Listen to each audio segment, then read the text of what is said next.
Wow, thank you for sharing these messages. And like the whole time, it really just made me feel so pumped to just sit at my studio table with both of you and have a really beautiful, long chat.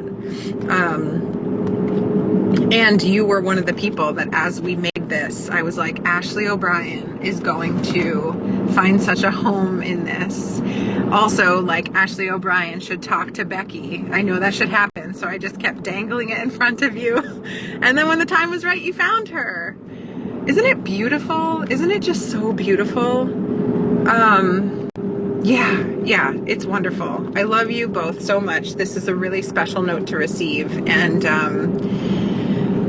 gorgeous. You both have also been pivotal in my life, so it's nice that there's that give and take. I'm just getting home, and now I'm going to take my daughters to the pool for an hour. Okay, I love you. Bye. Welcome to Noticing, a podcast about nothing and everything at the same time. The next 2 episodes we'll release are really special.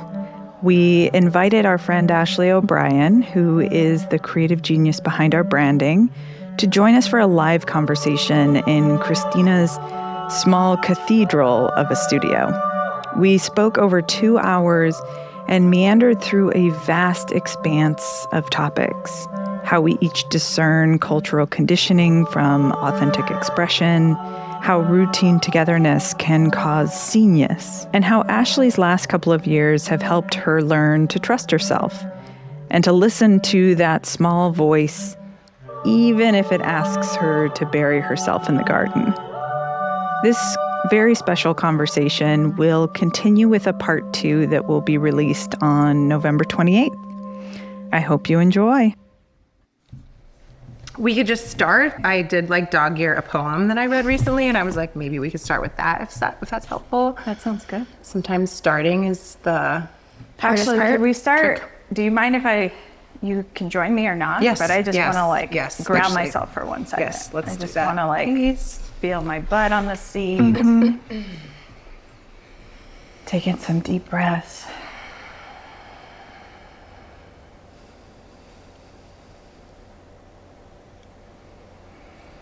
Just noticing the texture of the body.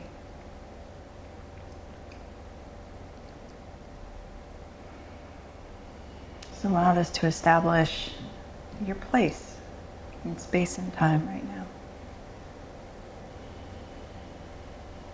Take a few more deep breaths.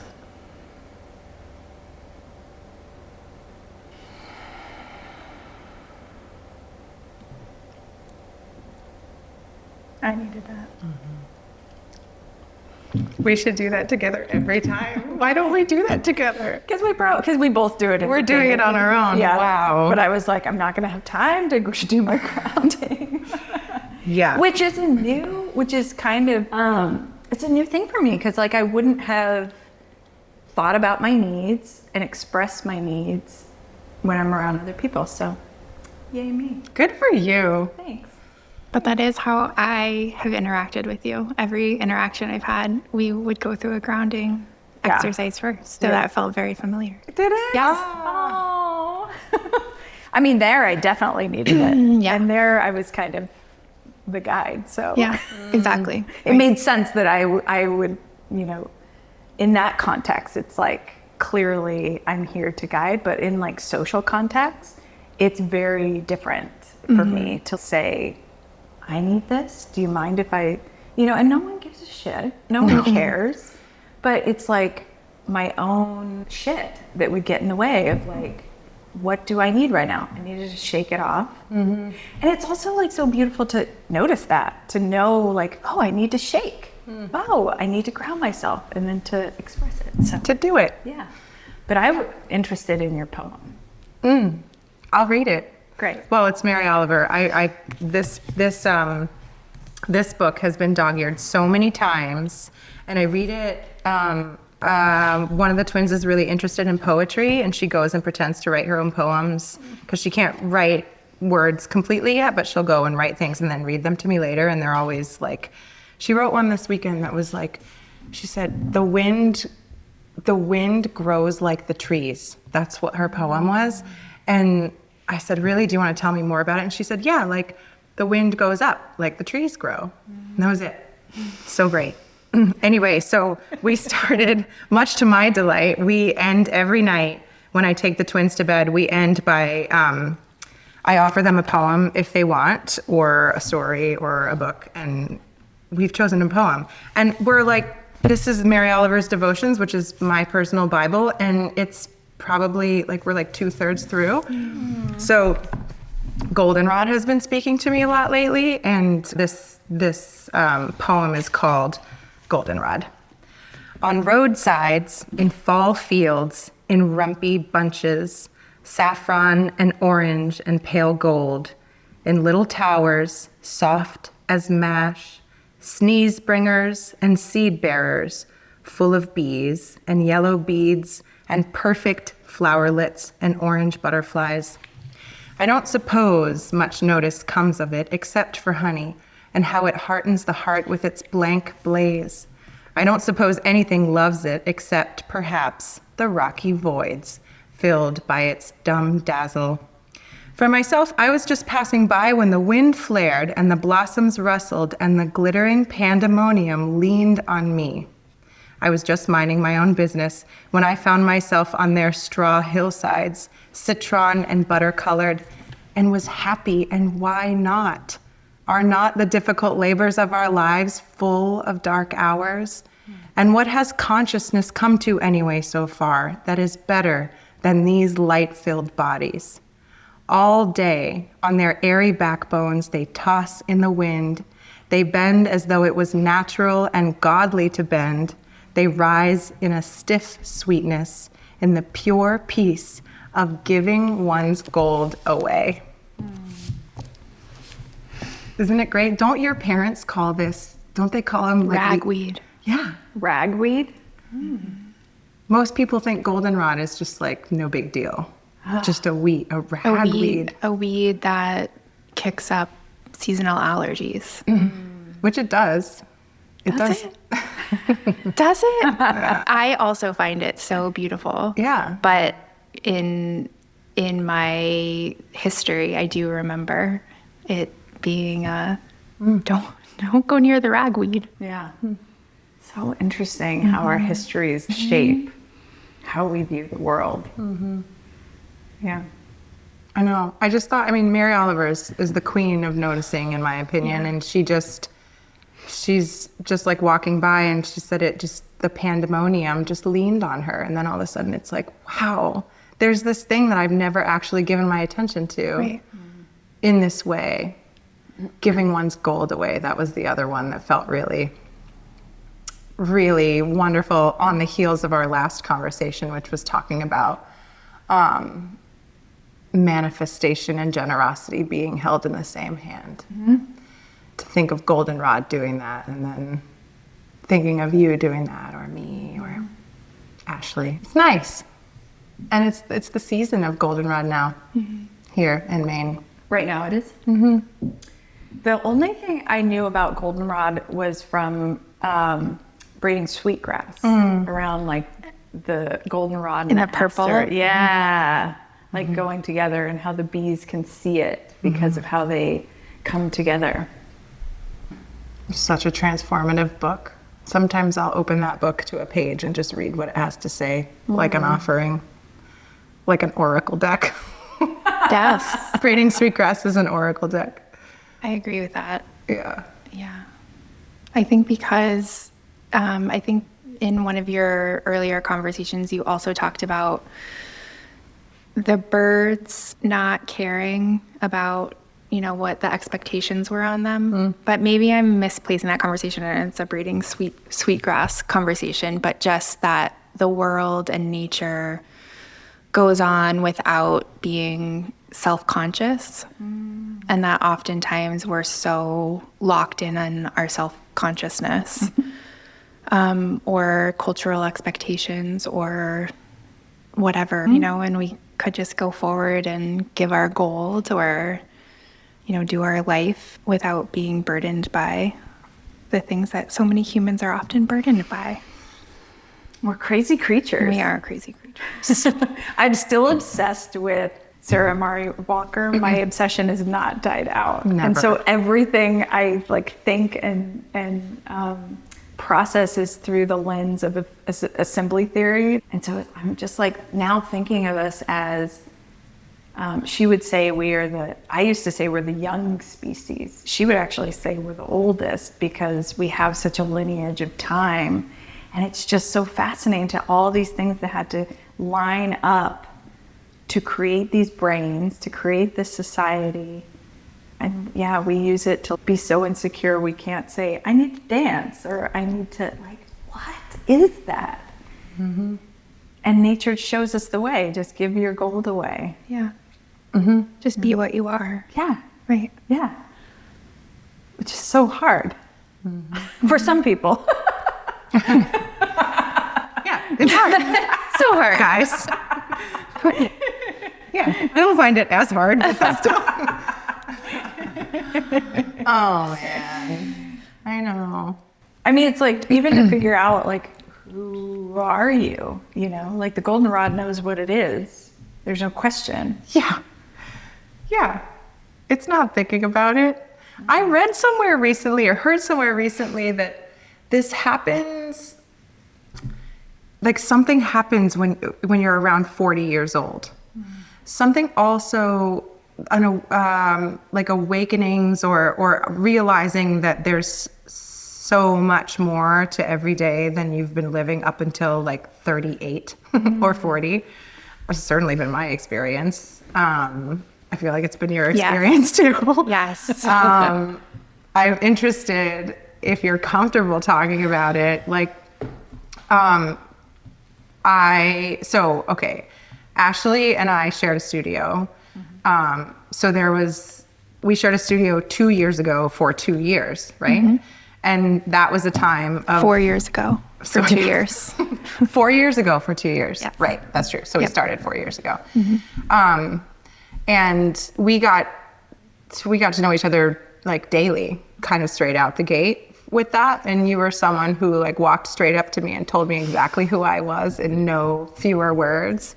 And it was really breathtaking and a real gift to receive, because you held a mirror to me with language that no one had ever done before. So thank you for that. Mm-hmm. Do you remember the words?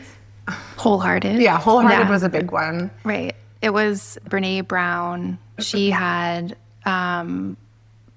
several of her books talk about gifts of imperfection. And in her studies of vulnerability, she was able to classify people basically in people who live in this wholehearted way and capable of holding many things without judgment. So with acquaintances or with people that you're close with, you can just be an open place, and that there's a calming presence from them, right. Which is all of the things that Christina admitted when I first met her, and I was writing these things down because I was in this at 40-year-old reflection point, and I can see how that is true for humans, because that does seem to be the point where we've settled into our lives. We know how we are as adults, which is the time that we've separated from our child selves.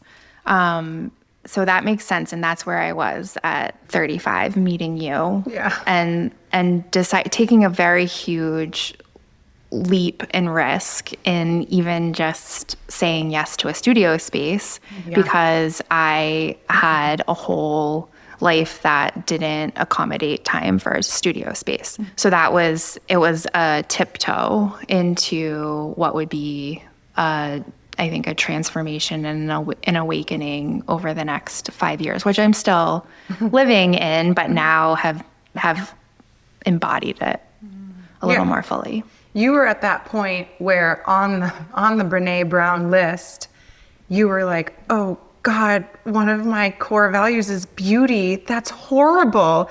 And I remember you were at the point where that was a shameful thing to know about yourself. And I've seen you embrace that about yourself since then, which has been really great. And I think from what I'm witnessing in you, that feels like a much better home in yourself. Right. In the goldenrod, just accepting what you are. And being okay with it and being with it. And that is, that was a practice that Becky and I went through in the spring, which was one meditative practice that has become part of my hourly ritual is, can you be with this? And that phrase is lingering always. Can you be with this? Can you be with your hurt? Can you be with your fear? Can you be with your joy? Can you be with your desire for beauty in all things? And at first it was there's a track or something that is laid into us. And just like, can I ask for what I need before I'm starting a podcast? It's unspoken, but I can't be sad, but I can't be selfish, but I can't go into a studio because that's going to be taking $200 a month from my family. Also, I don't have the time. And I think that the answer from you was, but do you have the desire? Why not embrace this part of yourself and see what happens? And so that was the beginning of a transformative journey. And then in the studio, we began hashing out a lot of these ideas often and talking about big ideas. And I think our daily presence with one another was opening. And then we developed we got some language for that from your cousin, which was scenius. Yes. Say it again. Scenius. Scenius? Scenius. Yeah, it's like genius with an SC at the beginning. Oh. Yeah. And what does it mean in this context? It is group genius. Yeah. But if you think about it in history, there's so many schools of art or thinking or philosophy that develop over time, and they happen in pockets. And so it's because there's individuals that are then coming together as a collective and bouncing ideas off of each other. And then it's like the idea has the room to grow and to expand because it's sharing so many minds. But it's not like you're going together to try to like meet a certain goal as a team. It's more just like by being around each other routinely, you become this sort of like scenius mind.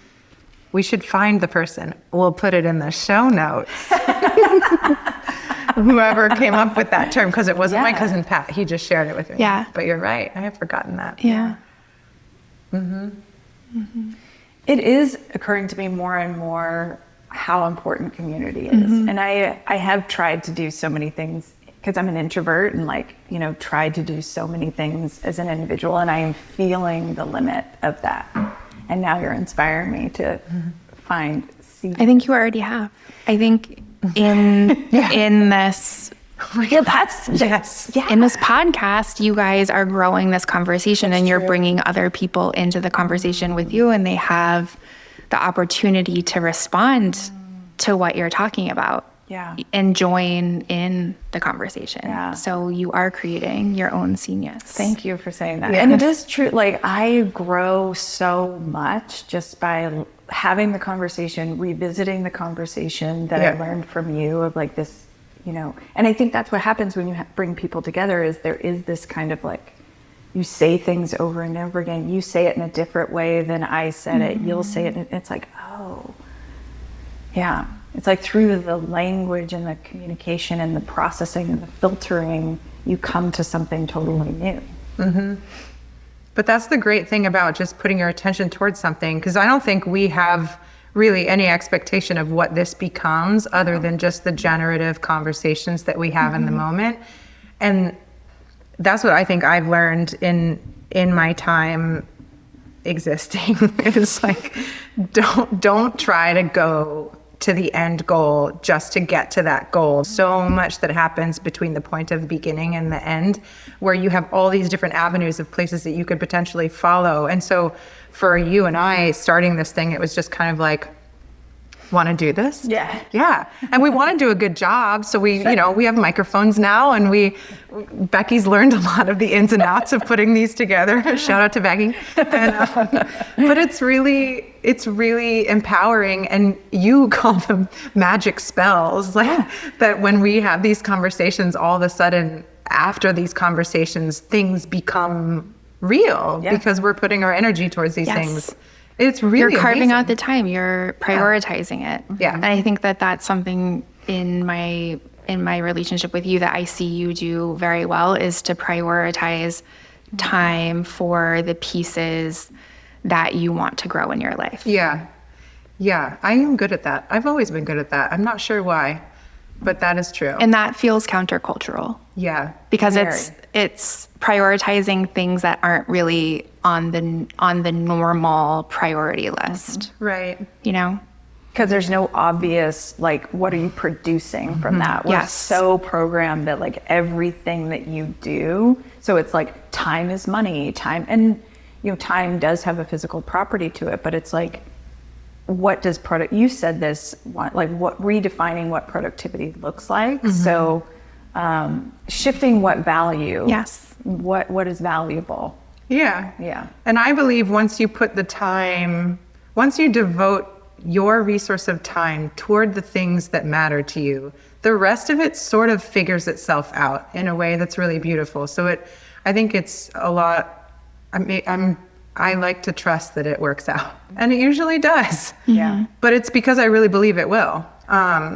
So even we've been doing this for just a couple of months at this point, and I feel so expanded from these conversations, and they have expanded and rippled out into other acquaintances even, where I might share something and my kid's friend's parent might reach out and say, I'm loving this. I'm really loving this. And then I get to have a really deep conversation with my kid's friend's parent. That's what I want. Yeah. I don't want to just have the little flippant conversations. That's not me. Yeah. This is so nice. Yeah. And then we get to have Ashley come in, and like we all get to spend time together having these conversations.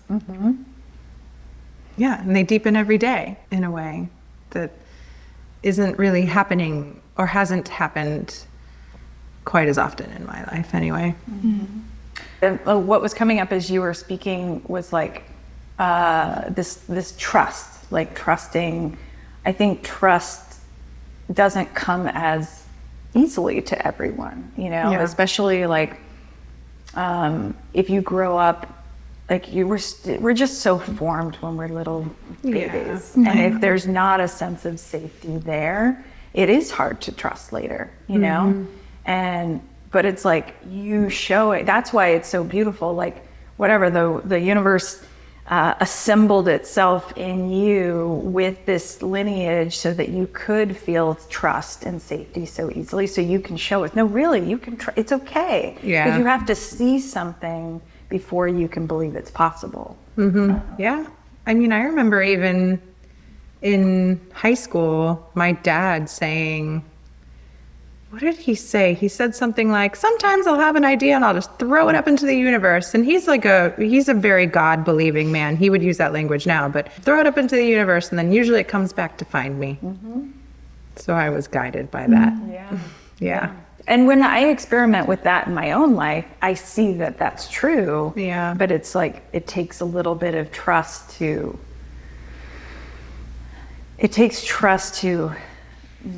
have a counterbalance to all the voices, is what I find. Yeah. All the voices that want to tell you you can't trust. And there's lots. Yeah. At least in my head. There's lots of voices. But it's like coming back to, can I be with that? I'm not trying to kick those voices out. I think that would be a futile exercise. Like they're quieter, but can I be with them? And can I listen to what they're saying and say, yeah, you say this, but when I actually go out and prove it, I learn that I can trust and things will fall into place. So it's just this dance all in my head. Well, what's coming up for me in that is trust on the outside of yourself, but trust also on the inside of yourself. I grew up in a very religious household, a Southern Christian household. And part of what I think I took away, probably not in a way that Christianity or the church would want to own this part, but a lack of trust in myself. It was always that I needed to trust or rely on something outside of myself, which would be God or a sign or something, and that I needed to not trust myself because I was bad. And that stayed. I think that has stayed all the way through. And it's really in the last couple of years that I've started to recognize that one of the struggles that I've had is who am I and what is Ashley? And Becky and I have talked about that in how do you recognize really what is authentically you and what is programming? Because there's a lot of things that are programmed into us that we choose. There's a lot of cultural things that we hold as maybe us, but aren't really us. So in the last couple of years, I've been diving into what is and who is Ashley, and how can I learn to trust people around me, but also to trust myself in what is actually me and what is authentically me. And that can, one of the practices that I started to take on in my life was listening hard for that small voice. And the small voice can say things like, I need to take a pause before I start this podcast because I need to shake it out. But it can also be really wild and weird, which happened for me in the spring in a conversation that you and I had, which was, who am I? How do I know what my internal voice is? And the voice, that one crazy thing that I talked about with you was, I'm so happy I've had this thought for a long time. And, maybe this is me, I'm not sure, but it's really strange. And you asked, what is the message? And it was, I want to bury myself in my backyard. And your response was, well, what's stopping you? Yeah. Mm-hmm. And I had no answer to what was stopping me other than, well, it kind of sounds crazy. Mm-hmm. And then that was your response. Well, that's how you know that that's a cultural conditioning and not you, when your judgment of the thought is that's crazy. Yeah. So I did that in the spring when we were getting our backyard garden ready. That really felt like one of the first steps in. I had made a big transition in my life in the spring where I had left my career of graphic design and art direction. And I was kind of in this fumbling place. And that was one of the first actions that I took in that time to try to ground myself in myself. So my husband took our tractor and dug a big hole in the backyard, and I got in my bathing suit, and my youngest son, Jesse, who was 8 at the time, joined me in the backyard, and we buried ourselves. Our heads were above ground, but the rest of our body was below the earth. And it was a very wild sensation because the earth is heavy, the ground is heavy, the sun was hot. Once the sun was shining on our faces, it was, the dirt was hot. But my whole family stood around and thought it was the craziest thing they had ever seen. I had my extended family come and join and observe and say, this is how some horror movies start,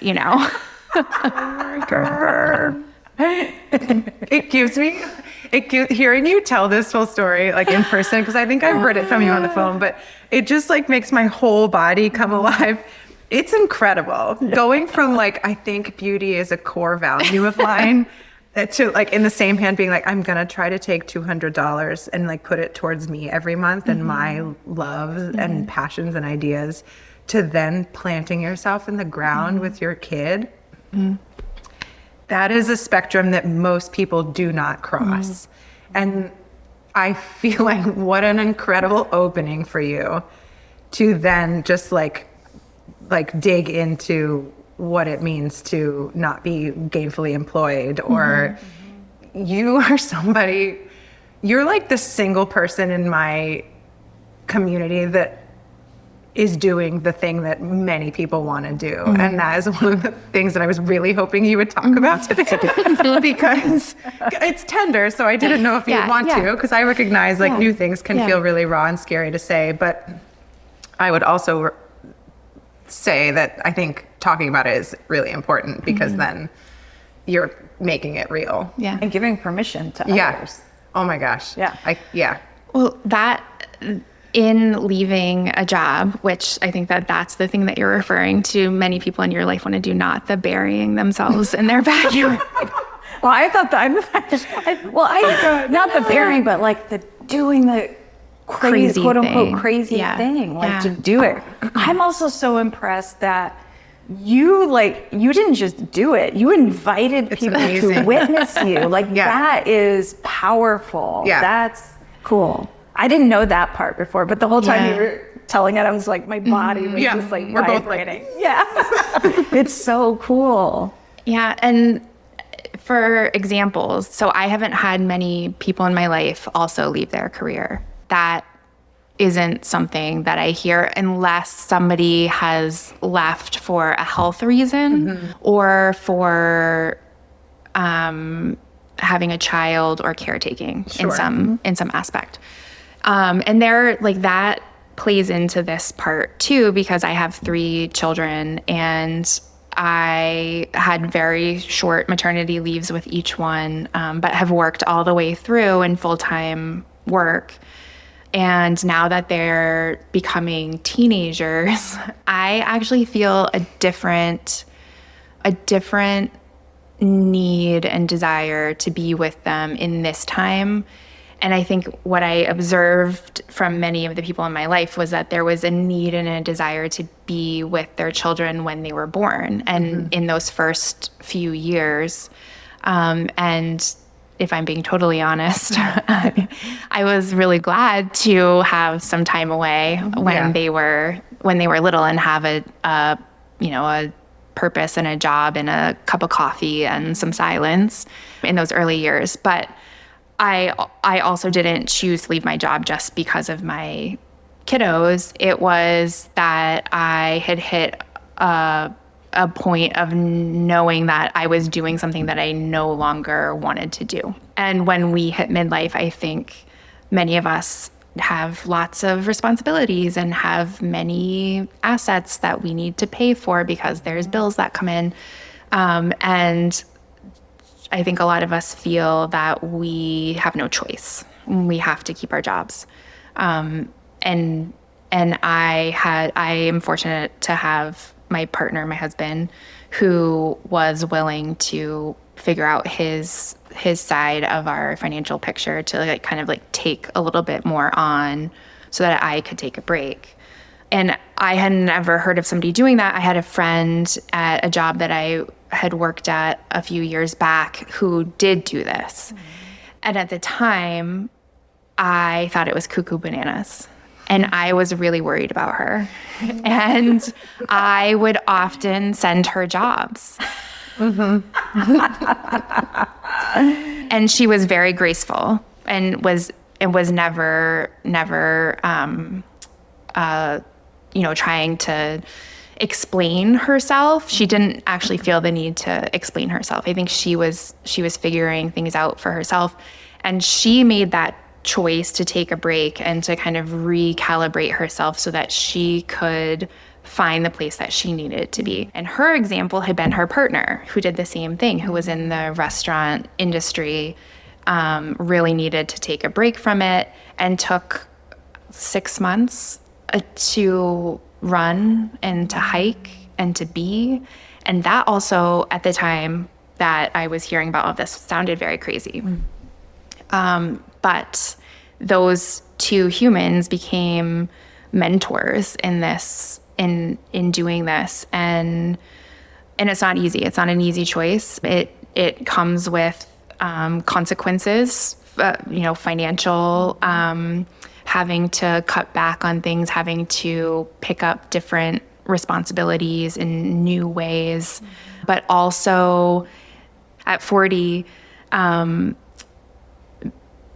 after having a career for 20 years, saying, wait, who am I?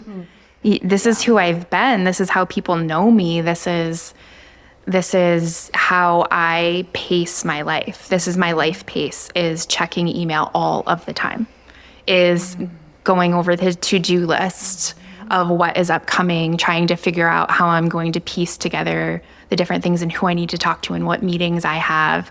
And when all of that just went away, I crashed. Obviously. Yeah. Hard. Hard. Yeah. Crashed very hard.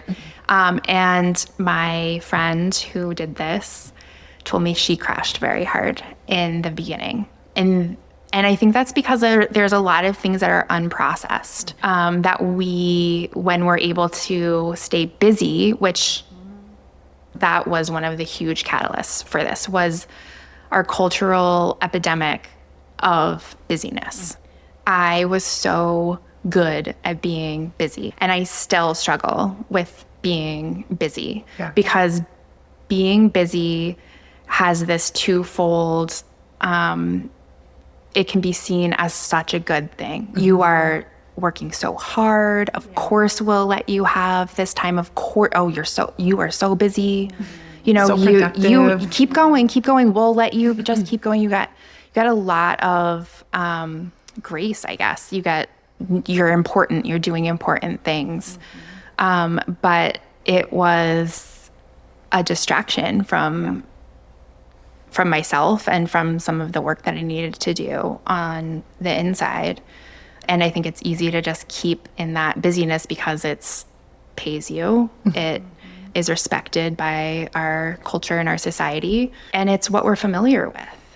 That's how our bodies are moving. Some people, when they take a vacation, they feel like it takes a good 3 or 4 days to come down and settle into vacation mode and turn off that, because it's years and years and years of your brain being in hyper production mode. And in the last 10 years for us in corporate work life and in everybody's lives, but especially in corporate life, you are available 24/7. Yeah. Mm-hmm. You can check an email at any moment. You can take a call. If it's really important, you should be available. And that's applauded. That's what's rewarded, is how much you sacrifice your own life. Yes. Yeah. And how enthusiastic you are and how you're giving your whole self to something, so that maybe after 20 years, you've lost yourself and you don't really know what yourself is any longer. So in making this choice, that's what I've been coming home to, is sitting with the discomfort, sitting with the unknown,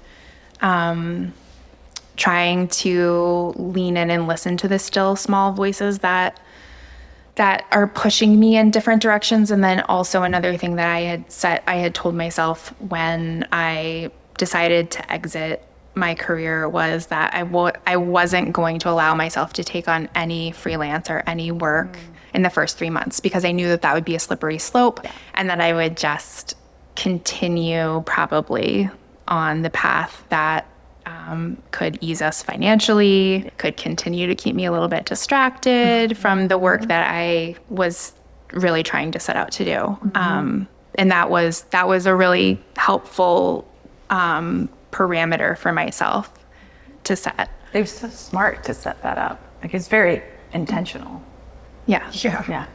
This crash that you're talking about happened to me when I quit my job, and I was not prepared for it. It took me so long to, it sent me into depression. So I love that you're speaking to this, because I think people have a misconception of you quit your job, you have all this time. You're so free. Yeah, you're so free. And it's a whole, I frame this around meditation as well, where it's you think you're going to get quiet. Well, when you get quiet, or you imagine a body of water, the water gets still. All of a sudden, everything that was under the surface, that busyness was, rippling the water so you couldn't see it, it comes to your consciousness. Beautiful. I'm so grateful that you had mentors and you had support, because if you don't, it's the same thing with meditation. If you have a lot of things under the surface that have been kind of pushed down, they do come to the surface when you get quiet. When you quit your job, that's like still waters. So if you don't have resources, it's challenging. It's really challenging. It was challenging for me for a lot of times. It brought everything that I wasn't processing by being busy to the surface. So it's a journey. It was amazing how many times I would pick up my phone to check my email. Yeah. And be like, oh yeah, nobody's emailing me anymore. But it's such a muscle memory response to be checking my phone all the time. I keep quitting Instagram because I do this all the time too. Oh my God. It's so fast. But like the first time I really quit, I started to notice how often I would pick up my phone and have no idea why. So this is my latest obsession. It's like really bringing to the surface of consciousness how all of these systems that we interact with on a daily basis in our modern world, all these technologies are designed intentionally to take our attention, to make us pick up the phone without even thinking about it. We're so, because like when you're in a corporate job for 20 years or whatever, when you're steeped in the modern culture and you're just in the water, you don't notice these things. You don't question anything because it's just like, I'm going with the flow, And there's so many systems in our world that are designed to keep us that way. And I don't mean in some nefarious, some evil person, but like the motivating factors of our society are in capturing attention. We live in an attention economy, and it keeps us distracted. My point is the corporate culture of our modern culture is very much distract. And when you pull the plug, it's like no more distractions. Sounds wonderful, but it's that process of stripping all that stuff out and seeing what's under the surface and then being with it, learning how to be with it. It's hard. That's what I don't think people realize. It's Or maybe that's why they keep themselves so busy so that they don't have to do the difficult thing. I really like to go into sensory deprivation flow pods. And anytime I mention it to people, it's very frightening to them, thinking of going in and being with their thoughts in complete darkness, floating in water that's exactly the same temperature as your body, so that eventually you lose awareness of where you end and the water begins. It really does put you in a place of complete nothingness.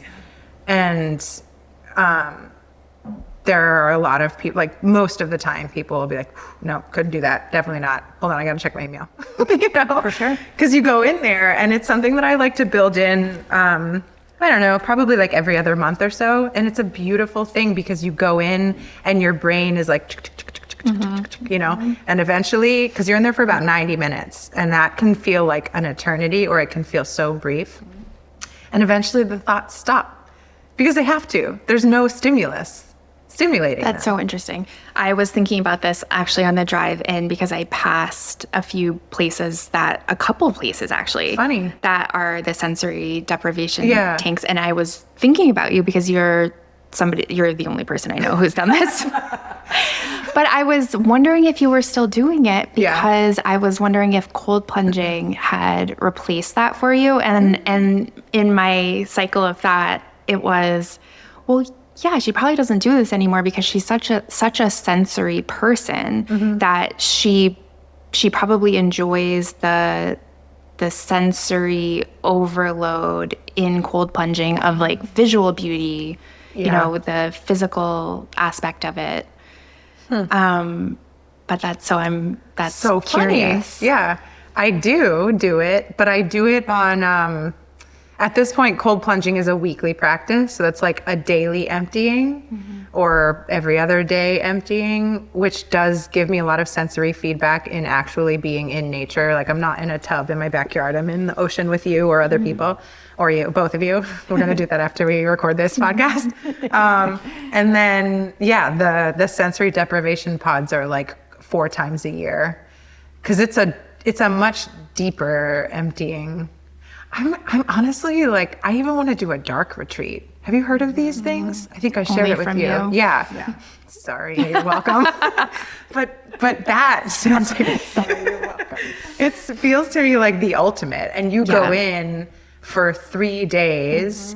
They build in an integration day at the end of it, which I think is really smart. And you're in complete darkness. All things are pointing me there lately. Like I feel like all the things that I see in meditation, all of my dreams, these visions, lots of things are happening for me lately. And I wonder what would happen, what could possibly happen in 3 full days in complete darkness. I don't know. It does not scare me, although I think I would get some flutters ahead of that because that's a pretty big commitment.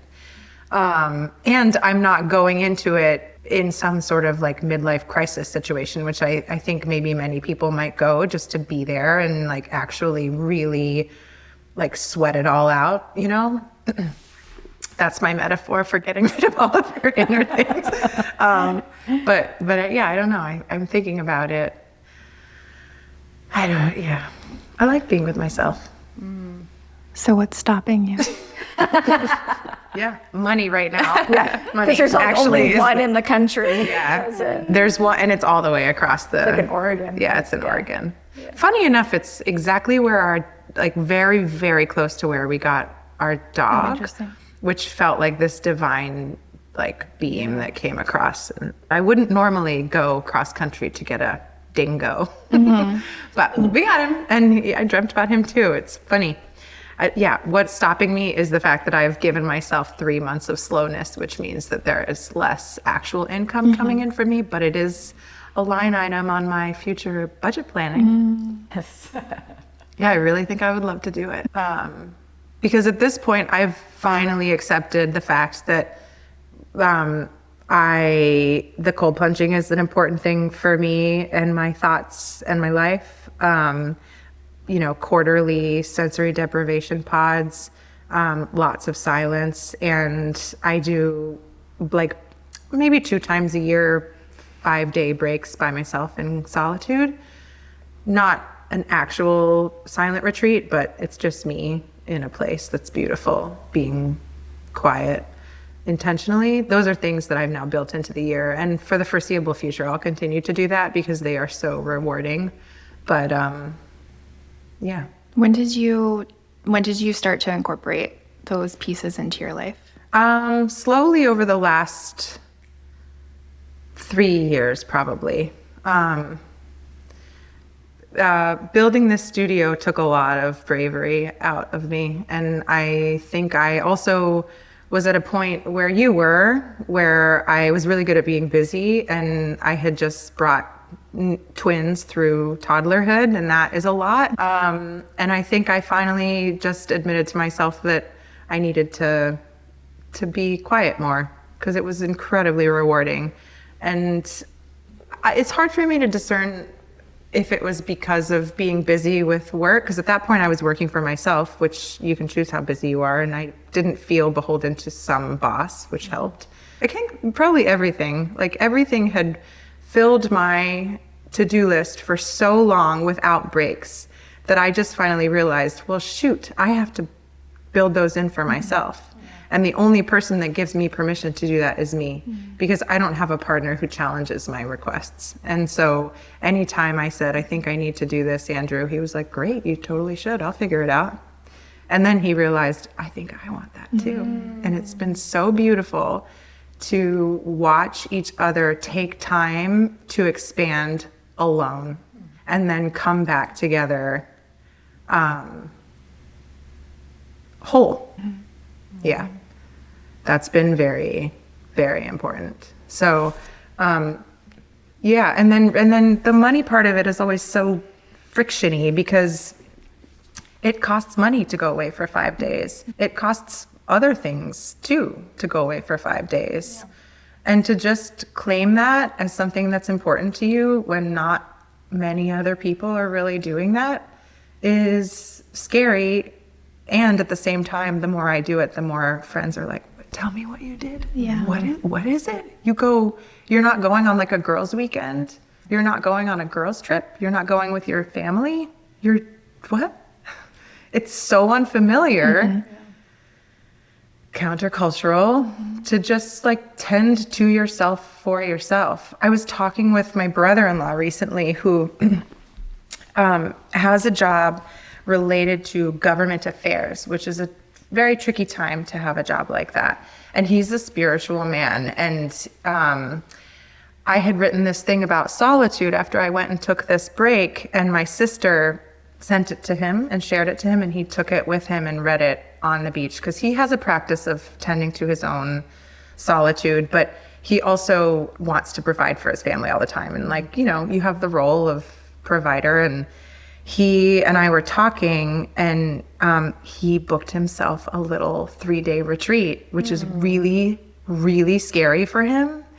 And I was like, dude, you of all people, at the time that we find ourselves in the world right now, just as you would go to get a physical every year at your doctor's office, you should, here's your prescription for me, to go and check on your silence. Like, just check on it.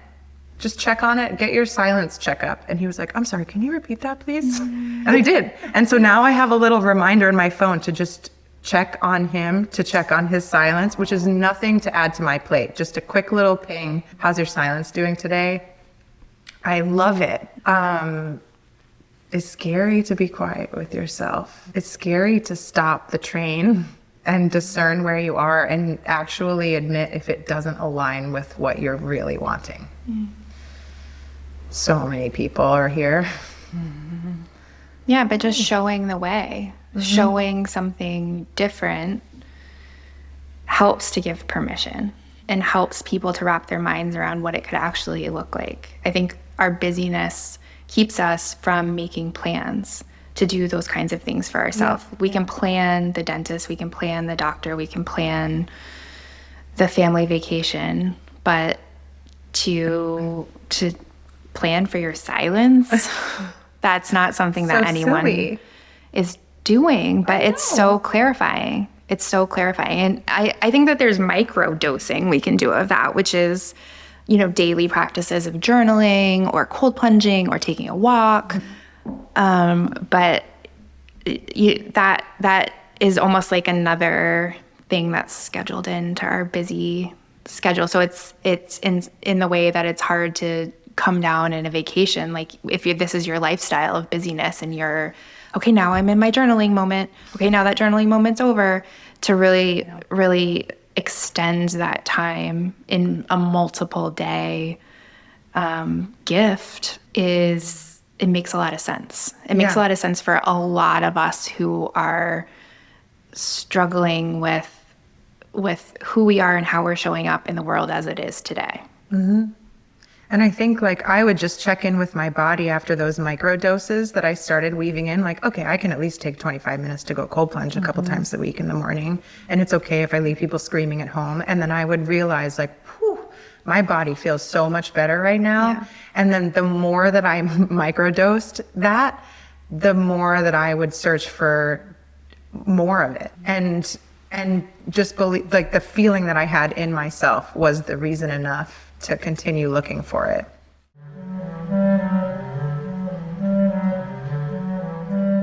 The music was recorded live as a part of the sound service at 3S Art Space in Portsmouth, New Hampshire in January 2025, where musicians responded to the changing light in the room that reflected and refracted through Christina's suspended artwork. Andrew Halchak, the composer of this piece, is playing bass clarinet, and Tomas Cruz and Katie Seiler are singing.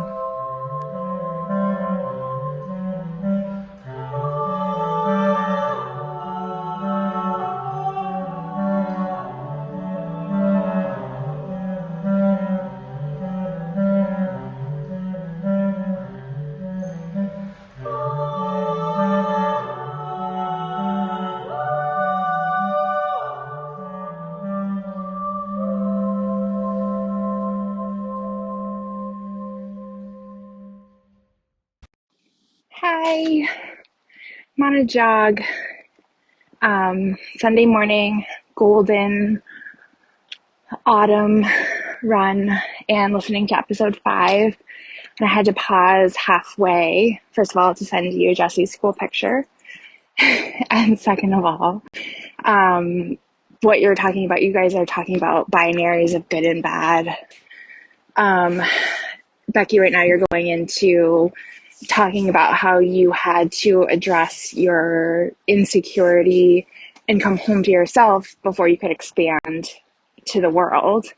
And all of that is resonating so deeply because I feel like that's what this year has been for me. It's been pausing on what I have built my life to be.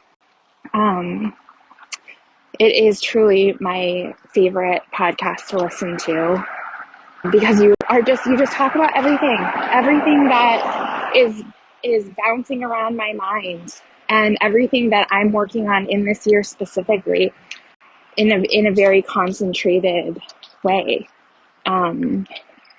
It's been a powerful reset to reconnect with the still small voice and to feel love and gratefulness for the essence of me that I don't think I have ever really truly embraced.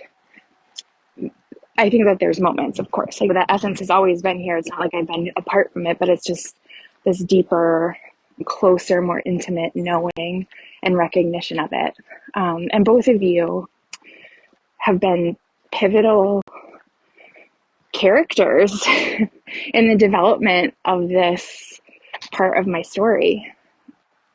And I feel so lucky and I have so much love for both of you. So anyway, happy Sunday morning, ladies. Thanks for filling my cup and giving me this joyful Sunday morning. Lots to chew on. Love you both.